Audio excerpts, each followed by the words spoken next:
man who knows everything. He knows what happened in Roswell, and he's gonna try to tell us that it's weather balloons, but blink twice if there's a man in a dark suit there. That's right. You just show him. Yeah. Smile and wave. Smile and wave. Stick to the script, David. You don't want to become like JFK, all right? You stick to the script. That's right. That's right. So you just showing me right behind you the F-117 Nighthawk. Yeah, I might have to turn off the light to see if we can get a clear picture. There's some glare on it. So I can see it. This is one of the paintings I was given as a gift when I got out of the Air Force, because my last duty was historian from 96 to 98 for the F-117 stealth fighter, the Nighthawk.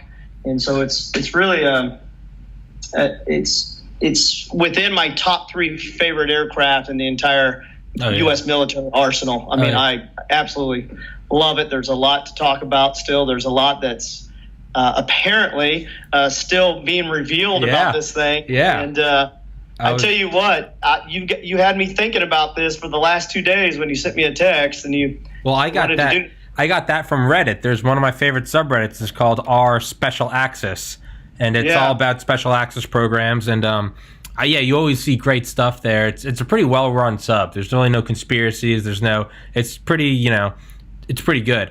And I saw one, and it said something about F-117 had a secondary role or a secret role of being able to shoot air to air at Soviet AWACS. And as soon as I saw that, I thought, well, yeah, that makes, because we're so used to fighting like Afghanistan and Iraq, and we forget that we were going toe to toe with a formidable enemy for decades. And I thought that's right. I thought that makes perfect sense. You have your stealth fighter with the RCS of a ball bearing, according to Ben Rich. Yeah, why would you not want to bring that right up to an AWACS and knock it out of the sky? And I sent that to you, knowing you would love it. You got right back to me, and you said, send me that link. You said, I need to make some phone calls. And I was like, well, now we got to do a podcast. So, yeah. And I did. I made some phone calls, and I'm just going, I even contacted my old boss. Before I got out, we had a new historian came in, higher ranking than me, and he was there for several years after I got out, and he still did some moving around before he retired. But I was able to track him down and actually talk to him for about half an hour on the phone yesterday. And he and I both were going, okay, where on earth would they even put a Sidewinder type or Sparrow missile or something like that on this stealth fighter to even attempt to shoot down something air to air? It just, we were flabbergasted. We were like, what the, shut the front door, right? Yeah. Place on this fighter to do that. And I think they talked about doing this, theoretically or whatever. I read the article. I listened to the entire podcast. I've been thinking about it for 2 days, made some phone calls, and I'm just going, it's still hard for me to believe that this particular weapon platform even had that capability. It's nothing that I remember it doing. Let's put it that way. To me, it just makes it all so much spicier, because it's like, I see this and I'm like, well, of course I wouldn't know. I'm just Bob Civilian. But I was like, David Libby will know. And you're going, what is this? And that just makes me think of like the Manhattan Project, how they said like 150, wasn't that 150,000 people were working on it and didn't know what project they were on? They said 150,000 people were working on it and didn't know they were working on it. And so it's just like these tiers of secrecy and classification. And here I am thinking, I'm going to get the lowdown from you. And you're like, I didn't know about this. And it's just like, it's 2020. And it's like, here's someone that, your words, like, you could go into vaults. Remember you saying you could look at all these documents, and you didn't know about this. So, and it's hard to dispute. Here we have in this article this well decorated actual pilot who worked with this and flew this weapons platform day in and day out. In one aspect, obviously he knows a lot more than I do about the idiosyncrasies of it, the nuances of the plane, its actual physical capabilities, the pilot know-how, because I didn't fly the thing myself. I'm reading tech manuals, this, that, and the other, and interviewing pilots and commanders and stuff like that, and trying to make sure we get all this information as accurate as possible for future generations and whatnot. And I never once came across this bit of information, and neither had my boss, who was in it longer than I was even. And we kept scratching our heads for a half an hour. We're like, how do you go, okay, sorry, pilot who flew this aircraft, you're lying. I don't think he was. No, honestly. There's no reason to lie. I mean, you really want to go down the rabbit hole. You could be, hey, we were lying about what our capabilities were 30 years ago to intimidate them today. But to me, that is less believable than the fact that, or the idea that it just had a secret capability. Right. And it's so I was looking at all these comments, and again, a layman like myself with a biology degree, like this isn't my field of expertise by any means, but I was reading all these comments in part of the podcast, and they're saying that how would this even carry those missiles? Because at that time, they said the technology required these, what is it called? I'm having a brain fart. The type of like not LCD, the type of sensor it needs. They said these things had to be cooled. They said the whole apparatus, it was, like anything, like a vacuum tube computer taking up a 4-story house in the 50s versus a smartphone now. Right. They said the technology wasn't even there to put in a missile, and if it was, they said, of anything, the F-117 wouldn't be able to carry this. I'm going to talk less because I want to hear what you say about this. I talk enough every episode. This is David Cast. It's what's interesting is if I were to analyze a specific part of that particular interview with the pilot, one thing that caught my attention more than anything else, it's not necessarily that it has the capability and possibility of carrying an air-to-air missile, but the part of the interview that struck me as really odd is, okay, targets of opportunity going into the combat zone. Now, the thing is only carries 2 bombs, essentially. So it only has the room for 1 bomb on one side, or missile, I suppose now, right? Or 1 bomb or 1 missile on the other side. So if your strike package includes where you got to take these 2,000-pound laser-guided bombs and destroy bridges or tanks or buildings, but on your way into that strike package, here's a target of opportunity. Now I'm going to shoot down this Russian AWACS. Okay, where did they put this extra munition in the aircraft? It only can carry 2, so that means your strike package is only 1, and the other side is the actual air-to-air missile. I mean, there's not enough room in this thing to carry 2 bombs and additionally 2 missiles. Yeah. Now, the other half of that is, all right, we hit the strike package first, and now on the way back out, we have a target of opportunity, and we're going to shoot down this AWACS. So that still means that there's extra munition somehow being carried in this F-117 that, to my knowledge, doesn't even have the room for it. So I'm not sure how they would configure that thing. Again, I suppose it really if you get rid of the bombs, you could put missiles in there, and the launch system would be similar, I suppose, to what they have in the F-22 Raptor right now, where it's kind of on a barrel type system, right? Where rotary launcher drops down, get options, right? Yeah, I'm not seeing it, man. I'm just not. Even my boss, like I was saying, he's going, I don't see it. Now, if they reconfigure everything and they just put those in there, just those 2 okay, that seems reasonable, and it's hard for me to counter argue against that, but not with a full strike package, which is only 2 laser guided bombs. I don't see it, man. I don't see it, because you would take it out so that you could go on. Now, again, not knowing anything about this, did they send in multiple F-117s at a time? Could you have one that was for the AWACS and the others go and hit their strike packages, or? Yeah, I don't know. Again, in Desert Storm,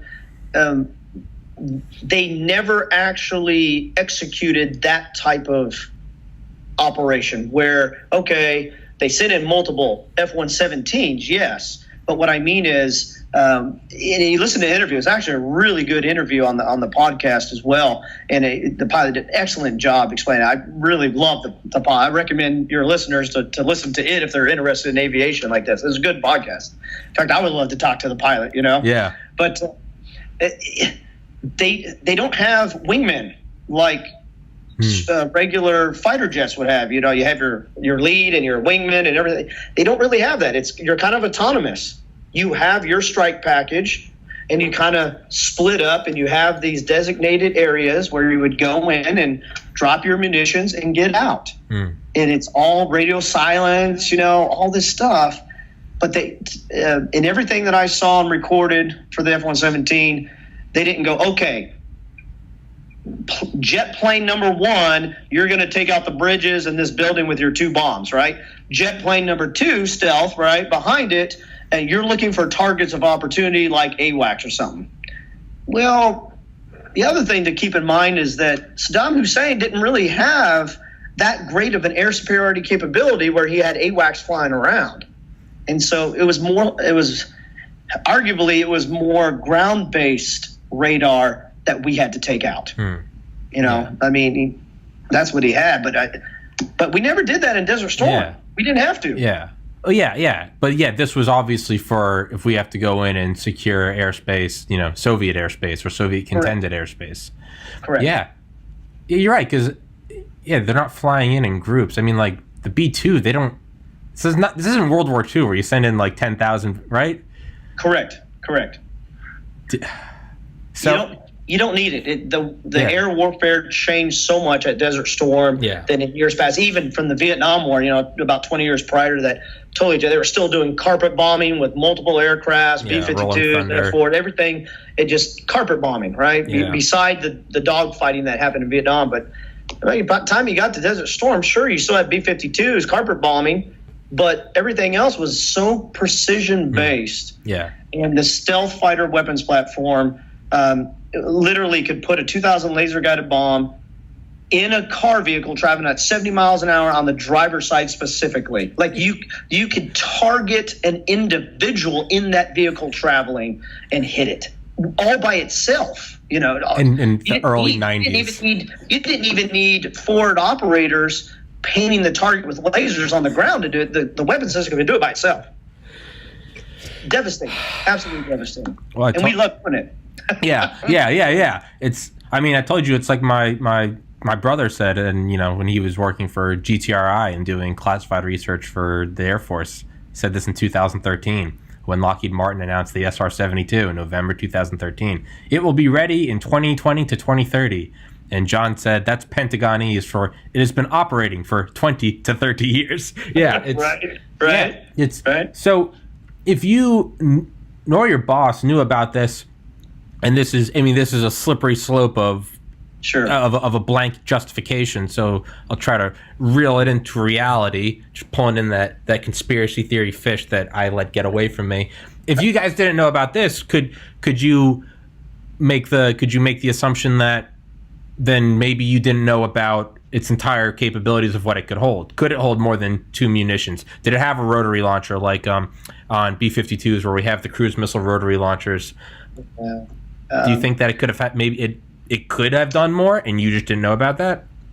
To answer your first question, if what this pilot said is true, which I don't necessarily have any reason to doubt it, then the answer clearly is yes, that it still had capabilities that have not been revealed to this day that we don't know about. But I really don't think it's if there is such a thing, I don't see it being anything more theatrical or dramatic than what it is right now, honestly. Yeah. Again, it basically used 1970s aircraft parts from different weapon systems to put together inside this this shell, this triangle shell, right? This diamond-shaped triangle shell. No, they didn't even necessarily have the rotary weapons pods and stuff like that back then. So they would have to be converted to today's technology. and maybe we can talk about that a little bit later, because in that same article and whatnot, there's suggestions that this thing is operational. Well, I don't know about operational again, but it's being flown around and maybe tested again. Yeah. So they're maybe doing some other things with it, or maybe they're just continuing some scientific trials, if you will, to build off of, collect more data to build future weapon systems. But I don't know anything about that at this point. But yeah. It's interesting. Yeah. So does it? The other thing that I caught wind of because of some of the connections with the stealth fighter was, and again, this is pretty public, it was the airborne laser system. And so because of the configuration of the F-117, it uses essentially, laser guidance, which has to shoot out a laser from the nose, paints the target, drops the munitions, but the bottom laser continues that laser painting the target. So as it pulls up and increases the angle, that 2,000-pound laser guided bomb would still had basically a continuous laser lock on the target itself. That's why it was all self-contained. Yes, it could use GPS to do the same thing, but you didn't need anything else. So could you mount a laser on it, for crying out loud? No, because if you look at the airborne laser project, for example, it took an entire huge aircraft to pull down this laser in order to even shoot it. Yeah. So F-117 just not big enough to do that. Yeah. Yeah. So I don't know what else it could do. I mean, honestly, I've studied it off and on over the years, certainly while I was writing about it, and I just go, I'm not sure what else you could really do. Yeah. And also revealed in that article, dude, you know what? The Russians are not stupid when it comes to military strategy. Yeah. They are not just going to send an AWACS up all by itself without some type of fighter escort. Yeah. You think if the F-117 doesn't even have machine guns to protect itself, what, the one air-to-air missile, and hopefully we get in there because we have such a low radar signature, we can get close enough to this AWACS, shoot it out of the sky, and somehow these fighter escorts are not going to shoot me down if that's the case. It's not very plausible to me. Yeah, because they'll see the direction of the missile. Again, speaking from someone with a biology degree and no education in any of this, they'll at least see like the missile trail, right? The missile isn't stealth, right? Correct. So you're going to see this thing coming. So at the very least, you could be like, we can at least cut it down into that half of the sky and that half of the sky, go that way. And then it's just, it's stealth is radar. It's not invisible. There could be, just visual acquisition of targets. So could it have been a last resort type thing? Like, hey, you're probably going to get pegged by one of their escort fighters. Or are they just hoping that their air-to-airs don't lock? Well, I guess that wouldn't make sense, though, because if they're heat-seeking, it wouldn't matter, right? It wouldn't matter if a Russian shot a heat-seeking missile. Whoever's listening to this is probably like, this guy is an idiot. He doesn't know what he's talking about. But so I apologize. But well, I mean, and again, it was explained in that particular interview, it's a target of opportunity. Okay. So it certainly would not, for this weapons platform, it would not have been the primary objective is to shoot down. You can do it better.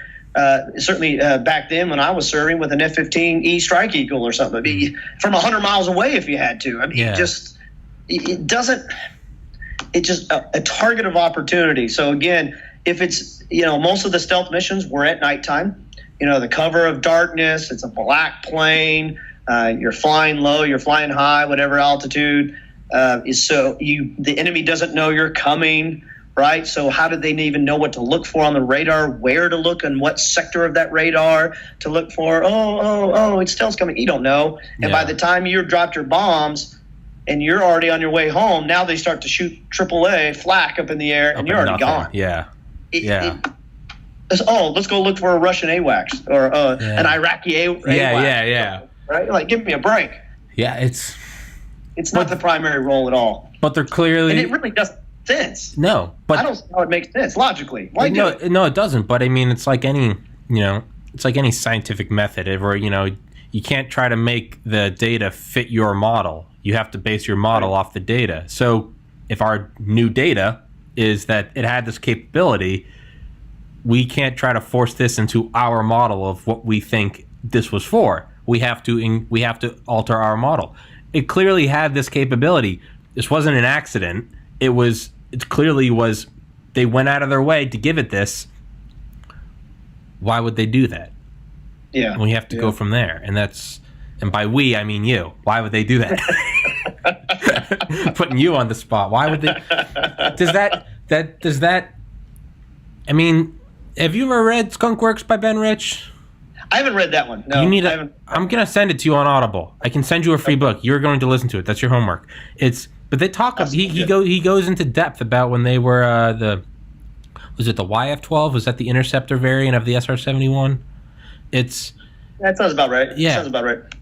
He talked about how they could fire missiles from 85,000 feet and hit things 100 miles away at an altitude of 1,500 feet with 100% accuracy. Yeah. So it's like the capabilities of these things are insane. Well, you bring up a good point, because the actual missiles and everything, right? The bombs, laser guided bombs, missiles, those types of things that we had in our arsenal at the time, they had to evolve. Desert Storm made us realize that the original 2,000-pound laser guided bomb that we had wasn't powerful enough to penetrate Saddam Hussein's underground concrete bunkers, right? And so they had to upgrade it. And that's a lot of times what happens during combat is when the pilots come back, the debrief happens, hey, how effective and what can we do better, what went wrong, all this stuff, and they crunch it all together and they go, oh, we need a better bunker buster to get deeper, and the fuse has to be longer so it'll explode after it penetrates. Well, so what I'm saying is even if the stealth could have had some type of rotating barrel revolver type deal in its bay somehow and have the room to do that, we didn't really, for the stealth anyways, the way it was made, we didn't really have the missile to do that.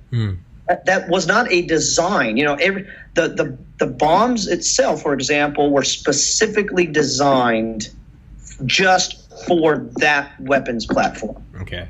They weren't as universal. Like you don't take a stealth 2,000-pound laser guided bomb and put it on an F-15 or something, or an F-16. I mean, I suppose they could have, but these things were made specifically for that aircraft and nowhere else. Yeah, if that makes sense. No, it does. It's so I had on Mike Durant, the pilot taken captive in the Battle of Mogadishu, and I read his book and I read Black Hawk Down several times just to be ready for it. And he talks about in his book, In the Company of Heroes, it's almost kind of funny how he says like he was back at like the UN controlled base or wherever, and he's jacked up on morphine, and so it's like a dream. They hand him the phone, they're like, it's the president speaking, and he's like, what is going on? But he says Delta Force guys come up to him because Randy Shugart and Gary Gordon, the Medal of Honor recipients who went down and fought literally to the death to defend him. Right. He says that Delta Force guys came over, and he thought they were coming over, for what happened, tell us what happened. He said just like machines, they came over. They weren't worried about not to say that they weren't concerned about their fallen brothers, but it was rather, he said they came over and they asked for all the details and everything because they just needed to plan their next attack. He said just stone cold, they came over, they're like, literally with like a notepad, like, could you tell us this? Because that was the debrief. They're like, we know you're higher on morphine and we know Bill Clinton's on the phone. Can you just tell us real quick? He said, just like the professional. He said they just left with a nod, and it's just all business, man. All business. That's what he said. He goes, just business. Just to them, it was just another day. But that makes me think, it's you come back from these crazy things and you're flying these sorties, and it's all business. It's what happened. Yeah. What do we do next? Do you think that was incorporated, that whole little rant? Do you think that could have led to the incorporation of an air-to-air capability? Something happened. I don't know what, but it would be this also needs to have this capability. Do you think that could have happened? Because you're saying the bombs were designed differently. Could this have happened? Well, as far as that goes, I suppose. But if we're referring back to the that secondary role of the F-117 to shoot down an AWACS, to me, that's just water cooler talk, right? These are just guys at Skunk Works or whatever, and like, what'd be really cool? Hey, man, what'd be really cool? Yeah. If this thing could have air-to-air missiles and shoot down a Russian AWACS and shove it right up their tailpipe, that type of thing. Yeah. I think it was talk like that. Couple beers, couple beers deep at what was the bar at Groom Lake, Sam's Place? Couple beers deep. Hey, what if this puppy could shoot air to airs? I bet you couldn't. Right. I bet $50 I can. And it's just like, let's do this. Let's play a drinking game and follow whoever makes it. Let's go. Yeah. I don't know. That's what I think. I mean, again, I don't know, but it's just. I literally, when I heard that, my jaw dropped, and I'm scratching my head like a monkey doing a math problem, going, "This makes no sense to me. I don't get this." Yeah. And when my boss kind of confirmed that, I'm going, "We both, hey, how you been, man?" Yeah. That I haven't talked to you in 20 years. I actually had to track him down, man. Yeah, that's crazy. Yeah, 20 years since I talked to him. To me, that just makes it like that much. It just makes it that much like sexier. It's like, what, you didn't know? Yeah. Your boss didn't know? It's like, how high does this thing go? And it's, or do they do it to see if it can be done? Because if we can do it, eventually they'll be able to do it. Is that the purpose? I don't know. Like, why did we build a hydrogen bomb? Truman literally said, can they do it? And our top guy said, well, eventually they will. And said, okay, well, now we need to. Right. Could it be that? I don't know. I'm just...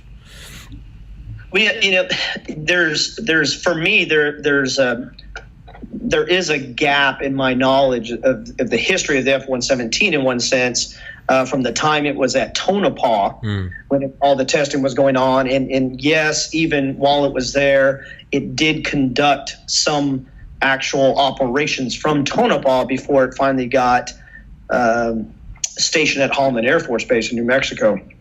And so within that, maybe in the testing phase, I really don't know, but maybe that's where they might have possibly tested that capability there, because by the time it got to Holloman, I don't recall them even testing that at Holloman Air Force Base, right? It was mostly ground targets because it's a large proving ground, if you will, where they set up all these targets and whatnot, and the fighter pilots practice their bombing runs and missile runs, all that stuff over and over and over again.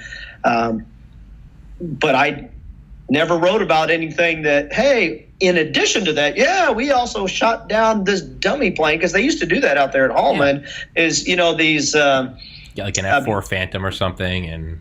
Right, exactly, because prior to the F-117, they had F-15s there. And so the F-15s used to shoot down the old F-4 Phantom drones or whatever from the Vietnam, holdover from the Vietnam, and they were being dragged behind these other planes, all that stuff. Yeah. A lot of fun, actually, a lot of explosions and stuff.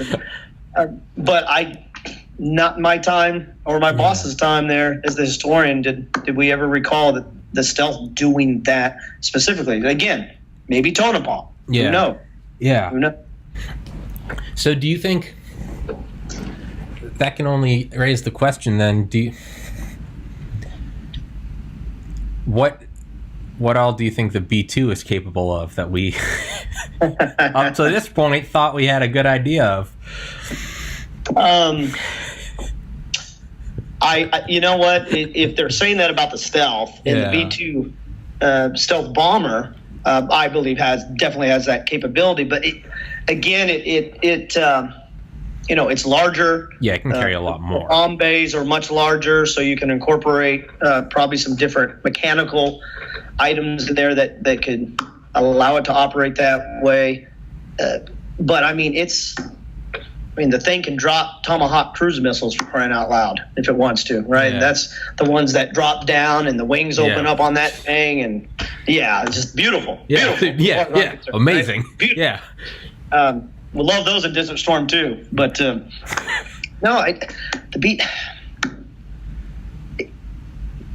again, you've got two weapon platforms that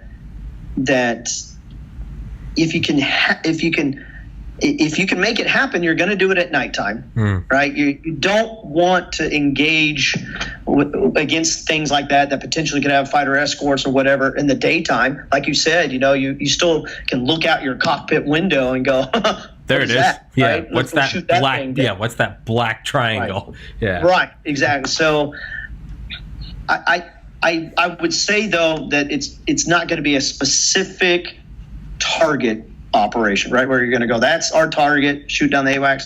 Again, better weapon systems to do that with. Even ground-based stuff, if you really wanted to, could probably shoot those things down. But no, the B-2 probably, that's not my area of expertise. Yeah, if I comment, I'm going to look like an idiot. Yeah, I think we're all idiots. Well, I mean, it's. I think I told you last time. Remember how I told you I contacted Northrop Grumman, and right. tried to get a word about the B-21 Raider and was promptly chewed out. And they gave me they're like, hey, just email this place and call this number and tell us, because like I said, they thought I was an employee, and they're like, you're not supposed to be talking. And I was like, no, I got a podcast, and they're like, oh yeah, we'd love to. They gave me a number. I never got called back. I always wonder if they're watching. So it might be. It might be. I put nothing past it now. A lot of times, though, Tommy, these places have like public affairs offices, and they'll give you that. They'll give you that standard answer, we have this, that, or whatever, and you really do have to dig to kind of get underneath all that stuff. I mean, we did it all the time. Yeah. With the stealth fighter at Holloman, we did here's our standard pat answer. Yeah. And it's not that it was wrong. It really, it was accurate, but it wasn't everything. Only to a point, right? Yeah. Only to a point. It's a limited hangout. Only show them so much. Yeah. Right. See, but now when you say that, and then you also tell me that it was weather balloons at Roswell. Now I'm like, are you taking me for a ride, David? I think you just outed yourself, man. Because I now know if that is a weapon you deploy. In the first episode, you were very serious when you said it was weather balloons, and I'm not sure if I believe you now. It was weather balloons. It was weather balloons. Okay. Yeah, swamp gas. All right. You just got to keep in mind if you recall. Yes, it was weather balloons, but what were they carrying? See, even a weather balloon can carry a weapons payload. Yeah. And it's for so many years, that was the cover-up is they were conducting legitimate operations for high altitudes and wind speeds, current, all that stuff. They really were. They really were. They were testing radar reflective type material even back then. So I wouldn't be surprised if maybe some data from that was incorporated into the SR-71U2, F-117, B-2, all that. Some of the data perhaps was rolled into it. Maybe not. But again, looking at that time frame, we had one legitimate weapons platform that could carry, let's say, a nuclear bomb all the way around the world to the bad guys. But that weapons platform was easily picked up on radar. Yeah, it was massive. Okay. It was B-29, right? Correct. Yeah, so modified B-29s. Right. But high-altitude weather balloon, Mylar, it's practically invisible too. It was, I would argue it's a potential prelude to stealth technology when think about it. If you get a helium balloon from Dollar Tree or something and you let it go and you just watch it until you can't see it anymore, I don't think the FFA is going to call, hey, we got something weird on radar. It's a UFO. Yeah. It's not even going to register. Yeah. Now, granted, these Mylar balloons were much larger, but still.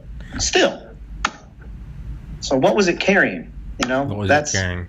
I think it was carrying a big fat bucket of disinformation that you're feeding me right now, David. I'm insulted. It's so unbelievable that it's actually the truth.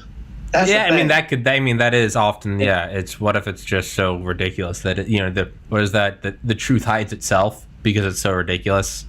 Yeah. Yeah, it's it's kind of like the idea of Operation Paperclip. It's like the idea that America, 2 years after beating the Nazis, now harbors Nazis at a secret base in the desert, and they're building rockets to go to the moon. It hides itself.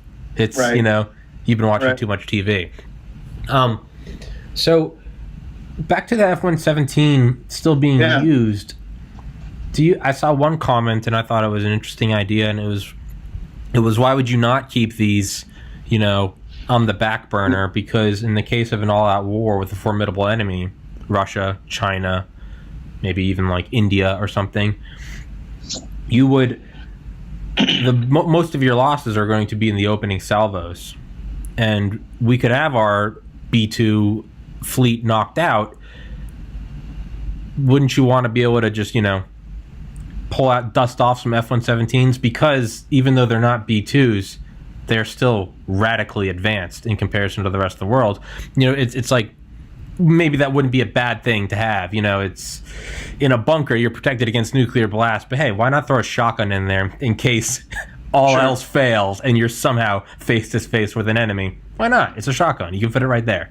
So Right. do you think there could be any truth to that, or any legitimacy or plausibility to that? Keep the F-117s on the back burner just for you never know? Yeah, I thought it always strange, Tommy. When I got out before they officially retired the F-117 from Albany Air Force Base, and I heard about it was coming down. These things are going to be phased out. This, that, and the other, as many weapon systems are phased out in favor of new technology and of course billions of dollars invested in these things and whatever. But I always thought it's strange. I'm like, here you've got a weapons problem. I understand. It's really it's old. I mean, it's Yeah. age wise. I don't know if I can make an argument for it. It's probably, I don't know that it would be as old as the F4 weapons problem, but F-15. F-15's been around a long time too, and it's still in operation. But I always thought, we're down to X number of planes for the F-117. Were they just going to send them out to these, decommission them, send them out to these air parks, put them up on a pedestal, and then people can walk around, oh, yeah, look, that's the F-117. Yeah. Well, no, they put them aside. They put them somewhere. Let me give you a different analogy to try to answer this. When I was stationed at Edwards Air Force Base, the SR-71 was decommissioned from the Air Force, and NASA bought at least 3 of them. Okay. Mm-hmm. And they converted them, by the way. They converted them to a 2-seat operation as opposed to a 1-seat. And NASA was flying these SR-71s stationed out of Edwards Air Force Base. And so I actually have a beautiful, beautiful picture. In fact, the frame that my stealth fighter's in behind me, that was the frame that was holding this. I still have the picture of that particular version of the SR-71 with the bill, and it's got the NASA logo and everything on it. It's pretty cool. But I'm going, I think I read some comments too in there. I'm like, it'd be interesting. What if the CIA has it? Ah. What if the CIA is operating? What if Homeland Security is operating them? What if, these are just what if scenarios. Yeah. We're just conjecturing here. It's feasible. It really is. Yeah. They're certainly not going to use them as Homeland Defense, mind you. But they could still use them as a first strike option to whatever enemy we might have to face here in the future. All I know is that they haven't 100% decommissioned them, taken the guts out of it, and put them up on pedestals. There's still, several of them that are operational. They can be used if we need to. What I don't know, obviously, is what type of program and training do they still have ongoing? Obviously I knew about all that when I was the historian there at Holman Air Force Base, saw that happening day to day and all the sorties, practice sorties and everything that were flown. So I don't even know what that program would look like at this point, and where is it really? It could be at Plant 42 in Palmdale, California. They have a history with that. Of course, they could be back at Tonopah to somewhere. They literally could be just in a hangar somewhere in Southern California that we don't know about. Yeah. But it's interesting. I think that it certainly could be. Now, here's the cool thing. To my knowledge, the U.S. hasn't updated a U-2 or an SR-71 program to use for spying. Okay, so that F-117 in comparison is still a newer, younger stealth platform. Put some cameras on it. You know what I mean? They could be using it for that. That's why I said CIA or something like that. I'm just speculating. Yeah. Well, but I could see them using that. Well, your brother, who's been on here several times, obviously, Dan Libby, Dan, if you're listening, you are the flakiest man in the world. You vanish from the face of the earth for weeks and months at a time. And then I get a call at 1 a.m. saying, "Hey, buddy, what's going on?" I'm like a worried mother, Dan. Sorry for that. I'm sorry my listeners had to hear that, but I'm glad they did. That's right. Yeah, I feel the same way. Hey, he's moving out here, by the way. He's en route. Yeah, I don't even believe anything. I don't believe anything Dan says anymore. No. I don't even know if that's his real name. But Dan's friend, who I met Dan through, and thus met you through Dan's friend Nick Phelps, who was a drone operator. He talks a ton about the U-2, and he says that's his baby. It's but he's like, we still use it. He's like, just in the DMZ, North and South Korea. He's like, we're still over there grabbing stuff because he's like, it's still so far ahead. He's like, it's still light years ahead. He's like, you'd have to put up so many Predators equipped with cameras to get what one U-2 can get. He was like, Nick he's a photography buff, so talks about. He's like, I still can't tell you about what these things do, but that makes sense. If we're still using the U-2, why not? Why would you not just slap some cameras on an F-117? Like, why not? Why not just have it? Or it's interesting you bring up the DMZ because besides, let's see. Historically in the 1990s, Russia's military was going through a major disaster. Okay, troops were not getting paid. Airstrips were being left to ruin. Weeds were going through the tarmacs. I mean, it was a much more scary time with that Russian military problem, if you will, in the 1990s than maybe potentially even the Cold War. I mean, yeah, because it's you used to have this consolidated enemy, and now it's splintering off. Where's the fissile material going? Where are the weapons going? Who's in control of what oligarch? Sorry, I just cut you off. Well, no, it's true though. But so the stealth basically had two major roles. One, obviously, to penetrate as first strike into Russia, but also to support potentially even first strike in the DMZ zone. I mean, it would go Russia one way, North Korea the other way. I mean, our pilots were trained for those two scenarios specifically, and it just so happens that those specific scenarios that they trained for obviously worked really well for us during Desert Storm. Yeah. So even the whole time after Desert Storm, that potential threat with North Korea, the stealths were going to go against North Korea. I mean, I don't know if that means anything for today, obviously, but it was a role that they were ready to play. I mean, X number were going to go here, X number of planes were going to go over here. And if we had to fight on two fronts, we were ready for it. Yeah. Yeah. On the North Korean note, what do you think's happening now? Because hasn't Kim Jong-un still not been seen in public for a while? And the rumor is his sister is going to take over? Well, I remember, there were several weeks when the COVID started. Which has seemingly vanished, by the way. Right. And then I thought that he did make a presentation. Like he showed himself in public. And quite honestly, I haven't heard anything else about it since then in the media. Me neither. At least on the U.S. side, because we got rioting going on and all this other stuff. Yeah. And what North Korea? What do we care about North Korea? We're going to forget them for a minute. It's actually what it reminds me of is back in January of this year. General Salami. Well, yeah, but I mean, the U.S. was so focused on impeaching Donald Trump. Yeah. No one was talking really about the coronavirus threat. Yeah. Happened just back in December, Yeah. right? A month prior. And we were so focused, let's impeach Trump, let's impeach Trump. Okay, that finished, that wrapped up. And then all of a sudden, you got February now, midway through February. Maybe the news people should start talking about this potential threat of the coronavirus. And they're way behind, all of them, way behind. Even the conservative outlets I listen to, they were way behind on this. Yeah. Okay, then Jim Young, whatever. Kim Jong-un. Yeah, Mugu Gaipan, right? Whatever. Is it whatever? Whatever. Yeah. And I'm going, all right. What happened?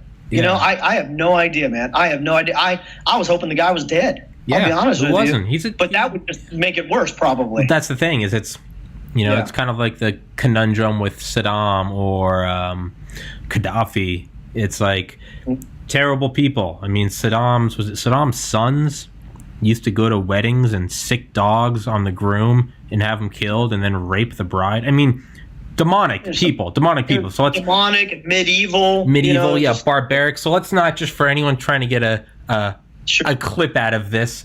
No, they're evil. That being said, it often seems like it gets worse once these guys are removed because they're terrible people. But how do you rule a backwards, medieval, barbaric society with an even more backwards, more medieval, more barbaric, iron-fisted dictator who probably thinks he's got some divine appointment? Right. It's not always good to remove them. Nature abhors a vacuum. It eats itself. So I don't know. Is losing Kim Jong-un, that might not be better that he's just gone. Because, at the very least, when there's a dictator in power, at least you know your enemy. At least you know who he is. Sure. It's, my idea is that Dennis Rodman's going to take over. He could have been sick and he was just recovering and he didn't want to look weak and who knows? Or he's just trolling us. Sure. But the threat still is China right now. Yeah. Okay. The threat is still China.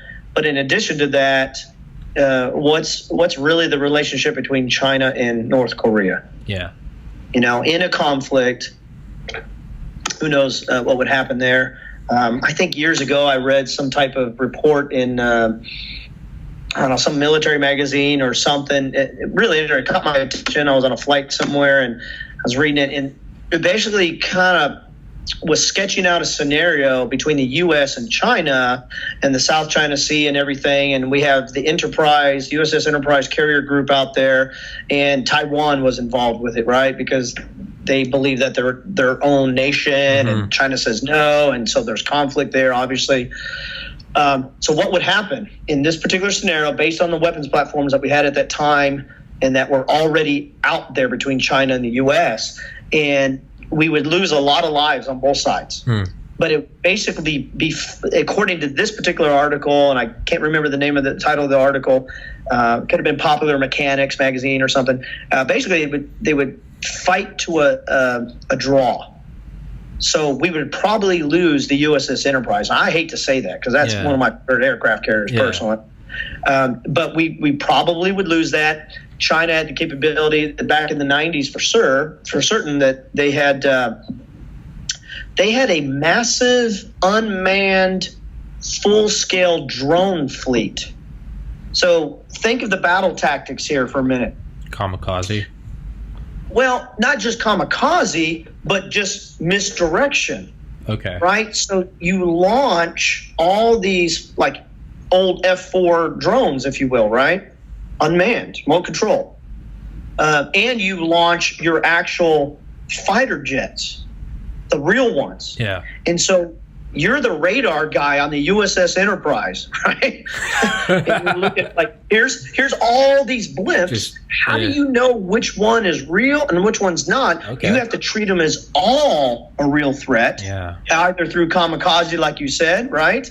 Or actual piloted jet fighters, whatever, strike fighters, and you don't have enough air power just on the USS Enterprise alone to meet that threat. But in addition to that, China has those land-based missile systems that they can throw at you in wave after wave at your carrier fleet. The carrier killers? Yeah, I mean, it was it was a really interesting article, and I thought, send that to wow, me. it hasn't gotten any better. Send that to me. I'm going to post that on Reddit Special Access. It's because they were one of the links there the other day was talking about drones, and it's spottings of potential U.S. drone swarms. Is that the next wave? Because I think the Secretary of the Air Force. This is several years ago. Yeah. And he was talking about the PCA, the Penetrating Counter Air, which is going to be the successor to the F-22 and the F-35, which we're already going out there, but which would have drone capabilities, but so would the B-21. But he said, he was like, so I think the interviewer asked a stupid question, much like I would ask, and it was like, okay, if the PCA is going to be sixth generation, is F-22 fifth? I think so. I'd have to look that up. Whatever, it'd be N+1. So let's say the PCA is the sixth. Someone asked, well, what would be the seventh? Just kind of, let's toy around with that. And he said, what you have to understand is that the Air Force is here to provide air superiority and overwhelming air power. Right. Said that can take on any shape, whatever is the most efficient, cost-effective, lethal, unpredictable method. He said that used to be swarms of 10,000 B-17s. At one point, it was F-117s. He said in the future, it could be a button you press and things fall out of the sky. He said it could be thousands of mini things that swarm around in unpredictable, unconventional patterns. So he said, don't get tied into the idea that it's going to be a fixed-wing aircraft with a Top Gun guy in there. He said it could be anything. Do you think that is the future, drone swarms? Because when we think about drones, myself included, thinking about, you good to go for like another 10 minutes, 12:45 your time? Yeah, we're good. Okay. We're good, yeah. Okay. He said because we have, so the PCA is going to have drone capabilities. We have the Predator, we have the Reaper, we have the Global Hawk. The B-21 is going to have drone capabilities. The X-37B is in space with obvious drone capabilities. So don't just think that now that it's a drone that it's simply going to be what planes normally do, but now just a drone. He said if we're removing people and you can sort of put these in a hive mind, he said don't just jump to now it's a plane that does everything a plane does, but it's a drone. So these could be swarms. They could move in unconventional ways. They could literally all be in unison, moving in one different. It could almost be like an algorithm or like an electron cloud. Like it's all about probability. Do you think that is the future? Do you think that is where we're gonna go? Or you could just do, relatively simple, send 10,000 of them at a target. Which one has the payload? Sure. Whack-a-mole. Sure. It's yeah. I would. I'm going to say yes. That's very plausible. I mean, I have yet to read something in science fiction, for example, even from my father's generation, who he's the Vietnam generation, so he's the son of World War II veteran, right? Yeah. I've read books from the 1940s that were science fiction based, and they were ahead of their time in the 1940s with just ideas. Yeah. And so we've seen this in movies. And again, I'm not one of those look at the movies as a proof text for what we could do or what we already have, because a lot of them are wrong. For example, there was that movie with Steven Seagal and gosh, Mary, they talked about it in that interview. Well, I remember seeing that. Executive order or something like that, or executive something. Yeah. Whoever's listening to this is pulling their hair out. Yeah. Yeah. They had the stealth F-117, picture of that. Yeah. Right? It goes underneath a commercial airliner, locks in there, and then inside, it was a troop carrier. I mean, they were like 20 monkeys, 20 guys in a strike team there that somehow went up that ladder independent. I'm like, that's not even... Okay, that's, again, just guys like you and I talking, going, it'd be really cool. It'd be really cool, yeah. It can. But, I mean, so I look at, what was that latest Star Trek movie of just a couple years ago, Star Trek Beyond? They have that entire swarm theme that attacks and destroys the USS Enterprise. Mm-hmm. And I'm going, you can't. So, the USS Enterprise has, a few laser turrets on it, let's say, right? but it can't shoot fast enough to destroy all the drones that just destroy it, right? Yeah. There was a movie with Harrison Ford called Ender's Game. I don't know if you saw that one. Yeah, and great book. aliens were basically swarm-based technology, right, as far as their military tactics. Yeah. That's how we beat them in the movie. Yeah, at the end of the movie, they Right. do the corkscrew with the. They use their own tactics against them. It's almost like a shape charge. Yeah. Right. Well, so can we do it today? Sure. And you, depending on what weapon you want to put on them, you don't even have to make them as big necessarily as the Predator drones we have today, right? I mean, these little things that you can buy for $100 or $200 at the store, you can play with the camera on it. I might be able to pack that sucker with enough C4 or something, and I can ram it right into you. You know, I mean, and have 10,000 of those. Yeah. Right. I mean, that's going to stop me anyway. So yeah, exactly. I was thinking about what you said earlier with the Chinese swarm. You send, which one has the payload, which one doesn't. That would be a good method to, because I mean, the one thing you do aside from like a doomsday machine where Dr. Strangelove, the whole purpose is to let the world know. Well, with other weapons, it's you don't want them to have any idea, so that they have to figure it out on the fly, right? Right. So what better way to, let's say you're China, and you want to sort of pull out of the shadows, make the U.S. show their hand, you would do something like that in an aircraft carrier, because we think they can't possibly defend it. They don't have enough missiles. So it would be that sort of last resort scenario where the captain or the admiral, it's like, all right, unleash the whatever, and a bunch of laser turrets pop out. That's how you would get them to reveal their hand, right? Give them with an overwhelming. Again, as a 29-year-old who likes memes with a biology degree, I'm just throwing stuff out there. Well, think about the 1980s, right? Think about the 1980s with Ronald Reagan. He had the Star Wars program, right? So satellite-based missile deterrence for NATO, right? To strengthen NATO and to stop and literally destroy the first strike capabilities of Russia with its ICBMs. Mm-hmm. Okay, so that's it. So you got missile-based and even arguably laser pulsar type based weapons from orbit. Yeah. Okay, that's only gotten better. By the way, I mean it's only gotten. You don't hear about that anymore. Yeah. But that's also I don't know if it's cost effective, mind you, and I don't know if the drone scenario is cost effective in today's economy and in the world economy. But it's plausible, certainly, that. Why even create the drones when we just already have a satellite up there as a weapon platform, and we could just go, we're over China and fire. Zap. Yeah. Right? Dude, that's either A, we can microwave them, and those that are listening probably know what I'm talking about here. Yeah. We can microwave them. We have orbit-based type of ICBMs, if you will, missiles, whatever. Yeah. Or guess what? We have all this space junk up there. Let's just let it decay and let the whole satellite just crash land. Redirect it. Yeah. It's a lot cheaper because that satellite junk is up there. Someone launched that decades ago. They paid for the thrust in the rocket to get it up there. What if you could just go up there with a little thrust engine, put it on there? For the price of a thrust engine, you now get something coming in at re-entry speeds. It's why put up the rods from God? The idea of the tungsten projectiles. You could just grab stuff that other people launched up there, save money. I'm excited about what is to come with Space Force, right? So you probably heard about that, the newest branch, the military Space Force.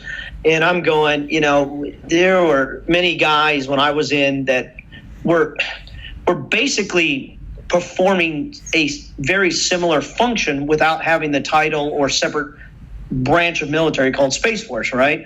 I mean, you got these men and women out of Cheyenne, the mountain there in Cheyenne, NORAD, and they're tracking all this stuff, and it makes sense. But ultimately, whether a drone, more stealth capability, satellite stuff, I'm waiting for the helicarrier. I mean, I'm just going to go out on a limb here. I'm waiting for a helicarrier that hovers above your capital and go, what are you going to do now? Yeah. Right? Well, we I'm waiting for that. talked about this at one time, remember? Lockheed Martin, 1969, drew up plans for the CL-1201. Wingspan of 1,046 feet, could hold 22 F-4 Phantoms and a crew of 845, stay aloft for 41 days, 182 lift fans, and a 2.3 gigawatt reactor. You may think I may have read about this once or twice. I'm obsessed with that thing. But that was an idea in 1969. By the Pentagon to Lockheed Martin. What is the largest craft you could build with today's technology in the event that U.S. is kicked out of our bases around the world and we need to get an aircraft carrier from the ocean inland? That's right. That's right. That's it. Yeah, that's the helicarrier. That's the helicarrier, man. Wingspan of like 4 times that of a 747. Yeah. Yeah. Going back to the drone thing real quick. Oh, yeah. The pilots... When I was in talking with the pilots, I want to say this the right way. There seemed to be this underlying current that if drone technology radically increased, say back in the 1990s, that all these fighter pilot jockeys would be out of a job. Yeah. Like, the robot was going to replace them. And so, that there was a dichotomy there. I could see it anyways, and I don't know how well they would express it or agree or disagree with me is fine. But I mean, if I were in their position, having years and hours of training and the government funneling these thousands of dollars into my personal training to perform a very specific task, that this is the elite, right? I mean, this is what every boy grows up and dreams to be, is this fighter pilot, Top Gun, whatever you want to call rock it. star, yeah, silver flag is what we call it, Air Force. I mean, it just Tom Cruise. That's what we wanted to be, right? That they have the best lifestyles, right? They get all the hot women, they drive all the fast cars, right? All their rides in F-22, like, come on, that's right. That's what you want to be. But I think there was a legitimate undercurrent there, concern that, man, here are these drones. And they're going to replace all of us. And how do you say that the kid sitting in a seat hooked up to a big giant video game is a pilot? Yeah. How do you make that argument, know? Yeah. And I'm not putting those guys down at all because... Well, two of my friends on here, JP and Nick Phelps, they were both drone operators sitting in chairs in a Connex box. Yeah. Exactly. Right? Yeah. And I would argue, I mean, I know the argument is, look, we're not only saving lives, but specifically, we're saving our own American lives by not putting a pilot in. I can see that as an argument, and I get that. But every pilot I ever talked to, though, there's no way you can take that human factor out. You just can't. No, the greatest AI couldn't do it. You know? There's I think it was Ben Rich said it in Skunkworks. That's why they named the F-117 the F. He's like, because we couldn't get these hotshot fighter pilots who were the best. He's like, it didn't come down to technology. It didn't come down to black budget funding. It didn't come down to special access program clearances. He's like, it was the human factor of getting these square-jawed, ripped, blue-blooded Americans who are like, I'm not flying an attack plane. I'm not flying a bomber. Maybe that is the full circle. Maybe that's why they put the air-to-air missile in it, was so they could say, technically, we could. It is a fighter. So, gentlemen, will you please join the program? Hey, maybe that's what it was. It was just so they could technically say, I'm a fighter pilot. Yeah, maybe. You've got guys coming from the F-16 weapon system, the F-15, the A-10. You attracted those guys to get into the F-117 stealth program. Yeah, let's see. I flew a fighter jet. Why would I go to a slow bomber? Same rush, perhaps. There's a different mentality that would be used, and a psychology involved in that. Yeah, so going from Delta Force to mall security. It's like, it's like, come on. Mall cop. Paul Blart. It's like, oh, come on, man. Don't make me do that. It's, man. That makes, I was going to say, last thing. I always think to space-based weapons, and I'm like, it is the ultimate high ground. Right. Once you look at just like the height of the space station, 220 miles, don't look at that as height. Just look at it from distance to target. If you could have something 220 miles from your target at all times, that's a stone's throw. what was the idea? The Casaba howitzer, CASABA. It's a nuclear shape charge. Yeah. You put one in space, and you could shoot a frying beam of X-rays at whatever you wanted, potentially Soviet ICBMs. Why not just point that puppy down instead of at the horizon? And now you're looking at, I don't know, Beijing, Tehran. Maybe we did that during Desert Storm. I wouldn't say. Don't you dare tease me like that, David. You are a bad man. You always do this. You just leave me. Daniel does the same thing. He leaves me with a little, and then poof. Just, you guys are monsters. Yeah, well, I'm not sure what's classified or not, but I believe nothing you say. I tell you what, I can tell you this as somewhat, just as an idea, anyways. Put this idea out there, right?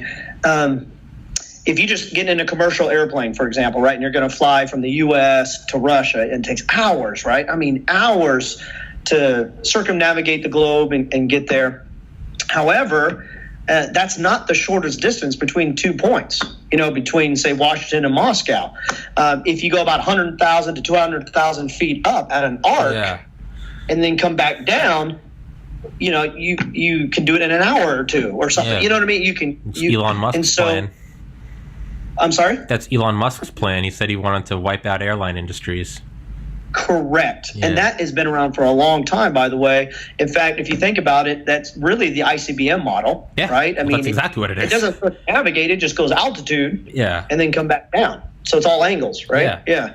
And so, but again, if you're already, like you said, 220 miles up or whatever, satellite or a space station or something, I'm surprised we haven't heard more about this, quite honestly. I think it makes perfect sense we haven't heard more about it. Again, like I said, there was that Star Wars program back in the 1980s, and there's this other stuff that we have up there, and I'm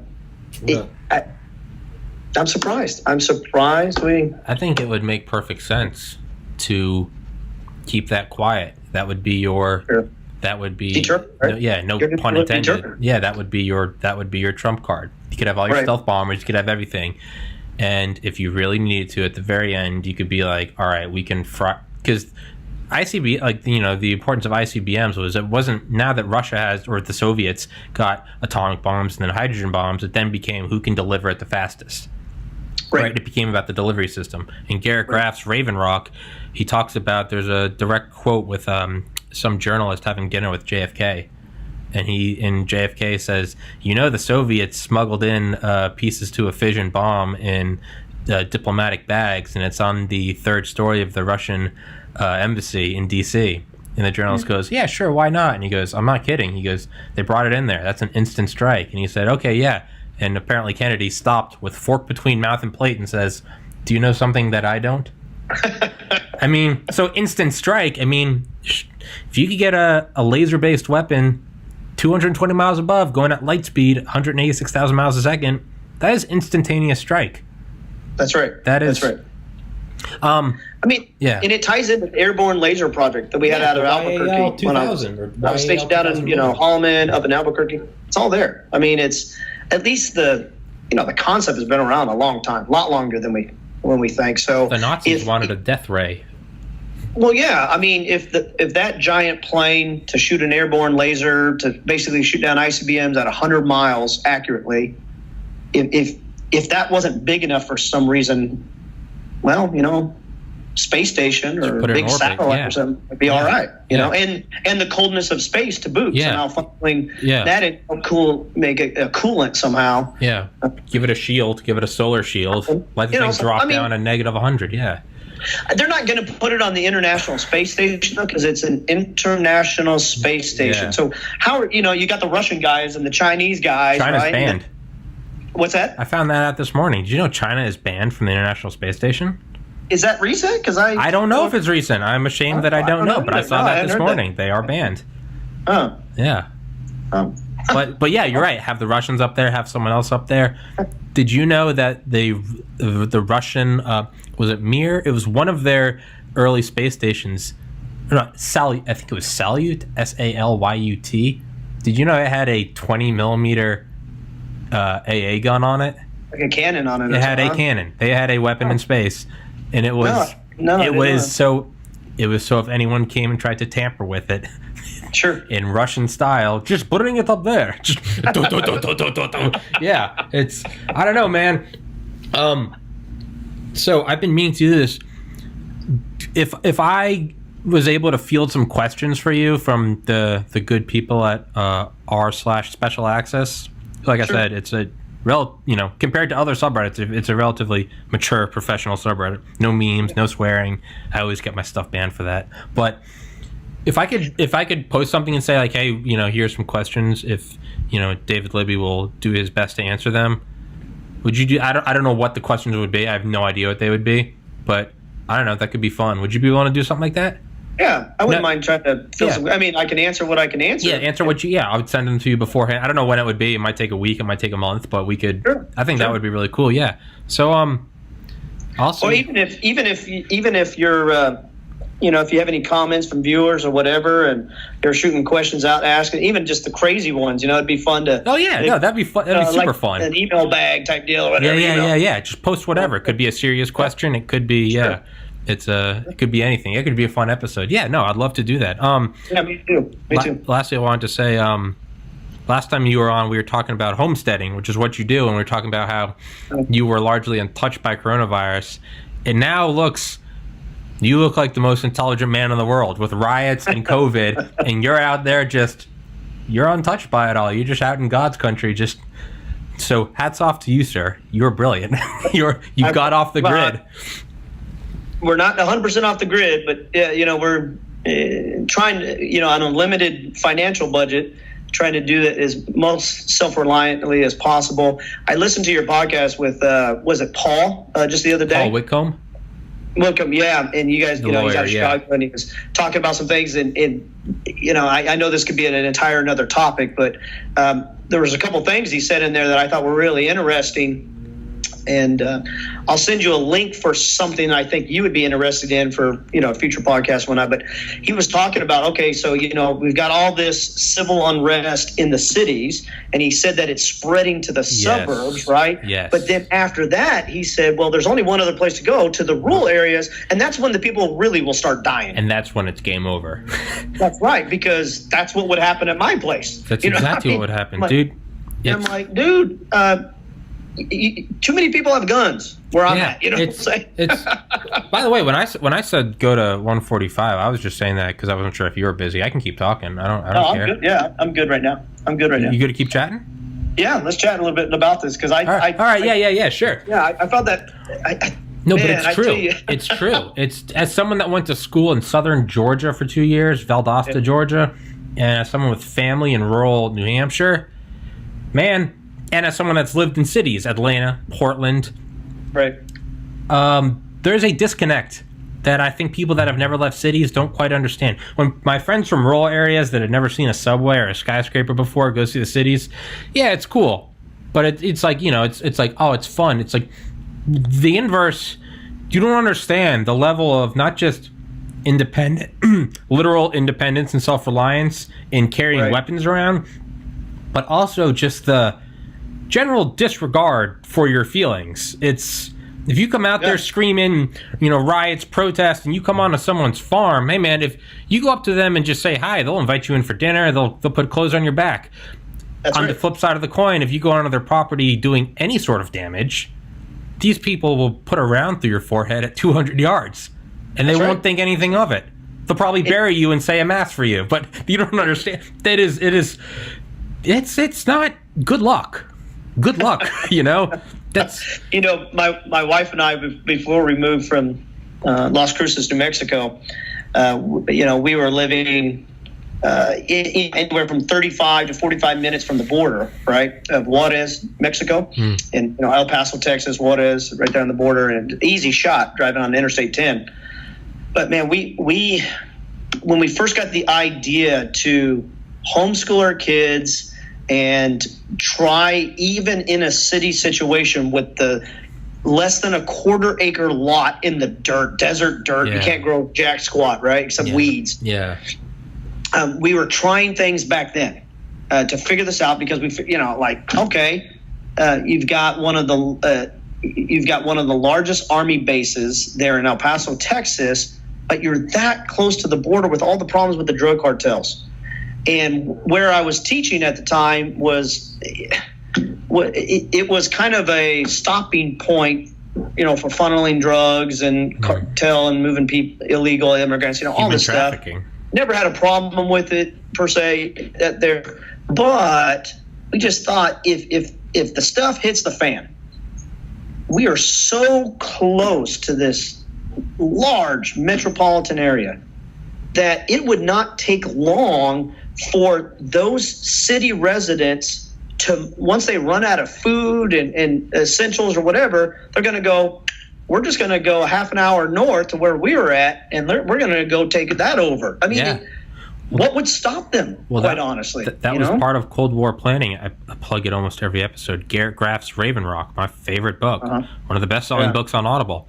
But it's about government continuity. One of the things is talking about building, back in the 50s and 60s, building your own bunkers and everything, and the gun thy neighbor debate.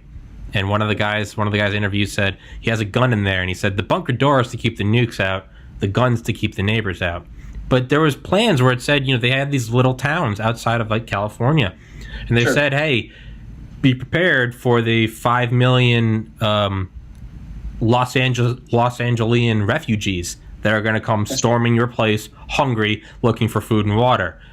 That's right. Have a gun. And it's a brutal thing to think about, but it's like the enemy doesn't necessarily have to be a foreign adversary. It can be they make a metropolitan area unlivable, and now you have a wave of desperate people coming at you. What's that awesome quote? Civilization is 4 meals away from collapse.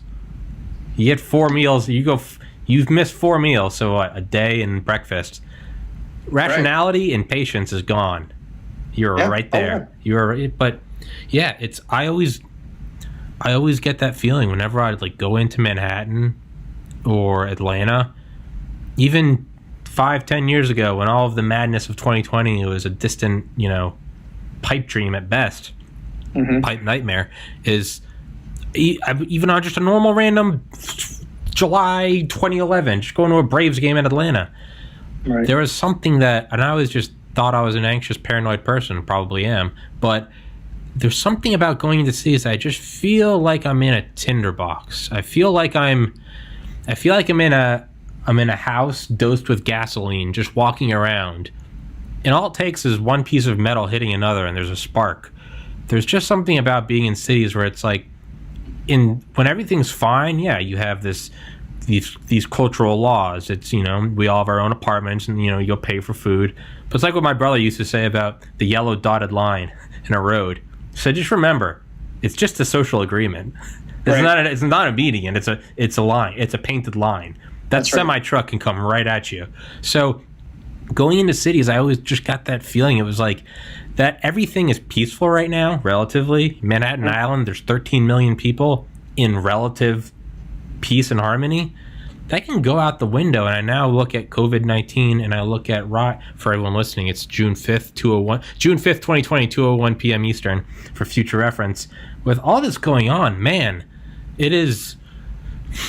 I don't want that social agreement when tensions are so high. When you have 4 years of the country being divided, followed by 3 months of quarantine and isolation like a pressure cooker, followed by riots, which is just the spark in the tinderbox. Man, does it not look more appealing than ever to be out in God's country, armed to the teeth with my own food source? And the only thing I haven't set up yet is Claymore tripwires and some razor wire and stuff. The Claymore Roombas. You ever seen that meme? For when for when the 3-letter agencies come banging on your door, make sure you have some Roombas with Claymores, and because they always shoot your dog, make sure you have a taxidermy dog filled with tannerite. Nice. I hadn't thought about the scene. Now that's getting creative. Yeah, you got to think about it. You got to have. Just lives down the street, by the way. There you go. You got to have the Claymore Roombas, the taxidermy dog filled with tannerite, and you got to have speakers blasting music so that they can't communicate on their radios.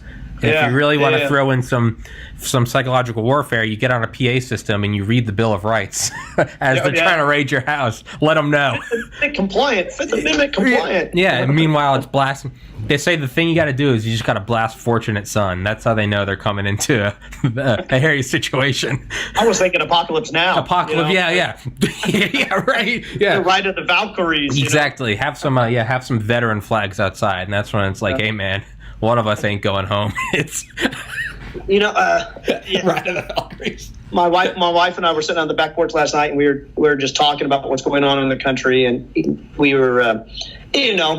People do this. Obviously, we're doing it right now. We're just talking about what if scenarios, this, that, and the other. And I know you and Paul were talking about it. Like, what is that spark, right? That might trigger a civil war or all-out war with China, even that type of thing. Is it Arch Ferdinand? He's assassinated, whatever it is. But we were talking specifically about. A second civil war in the United States. All these preppers, they talk about that stuff, these doomsdayers and stuff. They talk about this too. Mm-hmm. But what would that really look like?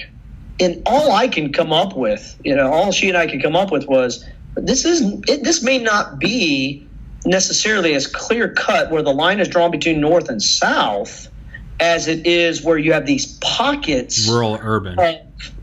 Like cities, for example, that are riding like this, and that's the Civil War, because then you've got the National Guard and federal troops or whatever. But I don't know. I just don't see it as North-South. We're going to draw the line here, right? Here's the Mason-Dixon line again, and it's going to be the South against the North, because we're not fighting against slavery. No, I mean that's not the issue. You're right. It would be resource. What would it be? It would be resource competition. Cities. Right. I mean, exactly. You ever looked at the logistics for just food delivery to cities? On-time delivery of perishable goods? Dude, right. It is like as complex as an anesthesiologist balancing different drugs to keep you asleep, to not have reactions, to immunosuppressants. It is like surgery. I mean, it lives on a razor's edge. Right. Dude, right. And you're riding and you're burning down everything. It doesn't even matter what the law is. How many truck drivers are you going to get that just say, I'm not driving in there. Are you an idiot? You're That's paying right. me $20 an hour to go in there? Yeah, right. I think what you would have is you'd have these self-sufficient pockets. You'd have these pockets on lakes and in mountains in the glorious North Georgia and New England. And right. You would have, Tennessee. You would have those, what was the saying? Clinging to their guns and religion. Yeah, I think those would be the ones surviving, man. It's unfathomable to some degree. Oh yeah, it's not something you want to happen. Don't get for anyone listening, this isn't some fantasy about happening. It's and I don't, as a patriot and as you don't want full-blooded American, this is not what I want. And as just a human being, as just a human being, I don't want to see anyone getting stomped by the National Guard. But man, when you're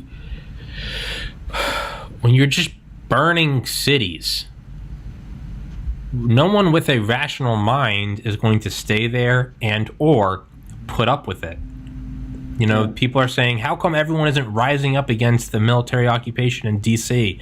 or the National Guard sitting outside Chicago? Because there are a lot of people who they're looking at it and going, hey man, y'all are burning my city. I don't mind if they come in. The reason why they're not rising up is that they're quiet and they're going, because I really don't care if you guys get stomped. I mean, and then you have the whole delicate situation of, now you're putting military on U.S. soil and that. But, I mean, at a certain point, you have to just come down to basic logic, looking at it in one window of what is happening today. I am Bob, store owner. I own a pawn shop. They're throwing flaming trash cans through my window. If I defend myself, I'm somehow a racist bigot. And it's it's not black and white, man, no pun intended. It's not black and white. You can be, have you watched the George Floyd video?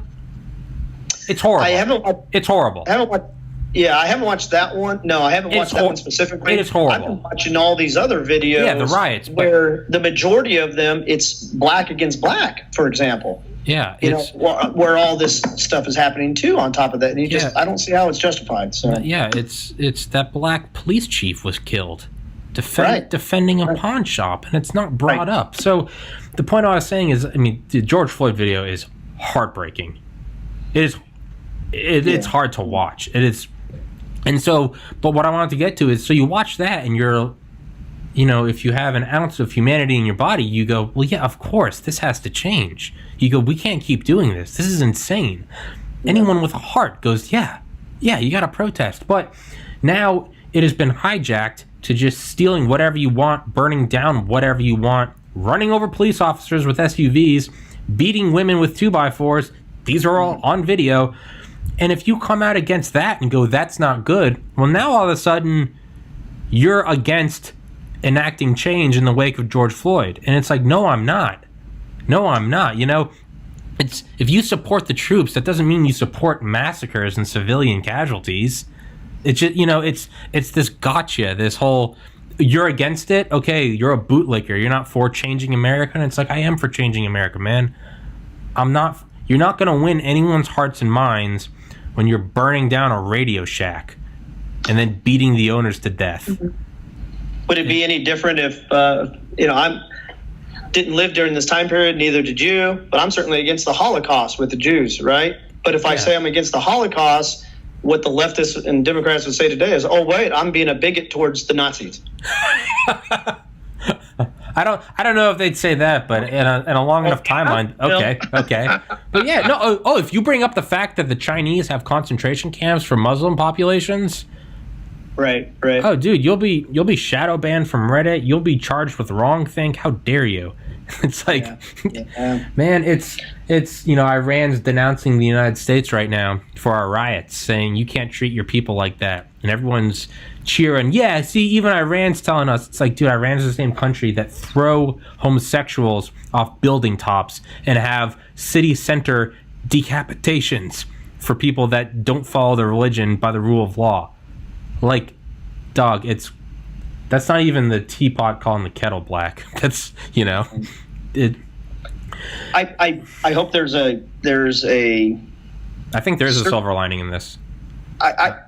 I do too, and I hope that one of the possible silver linings is, hey, we need to rethink our society. We need to rethink even things like our educational system. We need to rethink how do we defend our own country and people against another potential pandemic. There's again, I'll send you the link. Yeah. But watch the episode that I'll send you in talking about.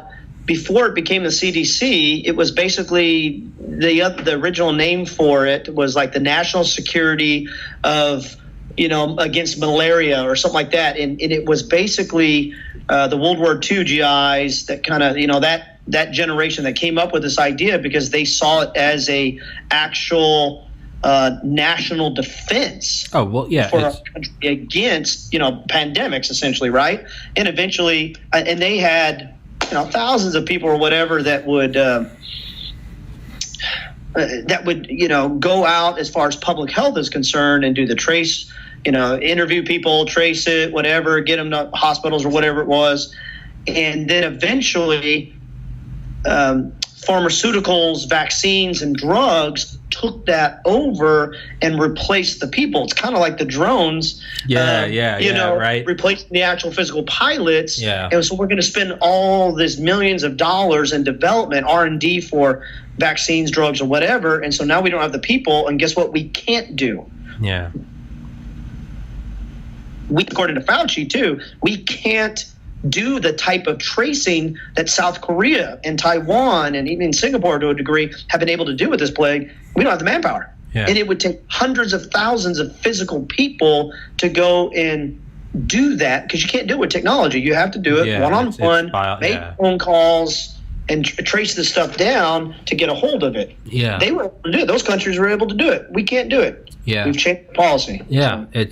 I was going to say, everyone knows about Operation Paperclip, where we went in and we got all these Nazi rocket scientists, biowarfare scientists, chemical scientists. I mean, we always know about the Rocketeers, like Wernher von Braun. No one knows about like Otto Ambros, the chemist. We brought in more than just rockets. But outside of all of that, a lot of people don't know about Unit 731 of the Japanese Armed Forces in World War II, who, according to what his name, Jocko Willink, the Navy SEAL, he has an awesome podcast called Jocko Podcast. He was like, Unit 731, he's like, Unit 731 made the Nazis just look like misbehaved boys. Unit 731, I'll send you the link to that podcast. Yeah, that is an insane podcast. But it was all about biowarfare because General Ishii was their guy, and his whole concept was America is a machine society that replaces things much faster than we can destroy them. But you can't replace people that fast. So what he wanted to do was create artillery shells with plague, with influenza, with bubonic plague, with smallpox. And they did tests and killed thousands of civilians doing this. But what did we do? We went in, the United States went in. Same thing with Operation Paperclip. It's a lot less known. We brought over the best guys because we figured if we don't get this stuff, the Soviets are going to get it. And everyone could see on the horizon, okay, we're going to probably be going at a fist war with the Soviets soon. So we went in, brought them all over. They all went to the heads of a board of directors of a lot of big pharmaceutical companies and medical schools in the United States because they had the information. They knew, they did 5 years of research, and it's, the U.S. is like, that's bad, but when you're thinking about national security and defense of a nation, you often go to the very ends of what is deemed reasonable. No one wants to drop a nuke on people, but we saw it as the ultimate best solution. It's the same thing with all this biowarfare. We went in and gave these war criminals we gave them citizenship, gave them some fancy pensions, and it's but that was a legitimate thing, and that's so from the get-go, from World War II. It was seen as, to what you were saying with the CDC, it was seen as a legitimate form of national defense. That's right. That's right. It was just as it would, because let's say COVID-19, let's just put on our tinfoil hats. Let's say it was a bioweapon. Look at what it's done. Like, look at what it has done. That is a lot more damaging than, financially, that was more damaging than 9/11. Not in the wake, the wars and the trillions of dollars spent, but in terms of just economic loss, 100,000 Americans dead. Dude, that is an effective weapon as any. Probably a lot cheaper too. So yeah. Paul Stamets. I don't know what the correct term is. He's like a mushroom researcher. I can't think of the scientific name, but he was on Joe Rogan years ago, and he was talking about these things. And one of the mushrooms had like explosive properties if it was like isolated, something weird. And Rogan goes, he's like, "Oh, what mushroom? Could you tell me?" And Stamets gets straight faced and he goes, "I reserve the right to not tell you that for my own personal safety and my own like legal incarceration prevention from the United States government." And Rogan just gets quiet and he goes, "What?" And he says it again. He goes, "I reserve the right to not answer that question," because he did work for the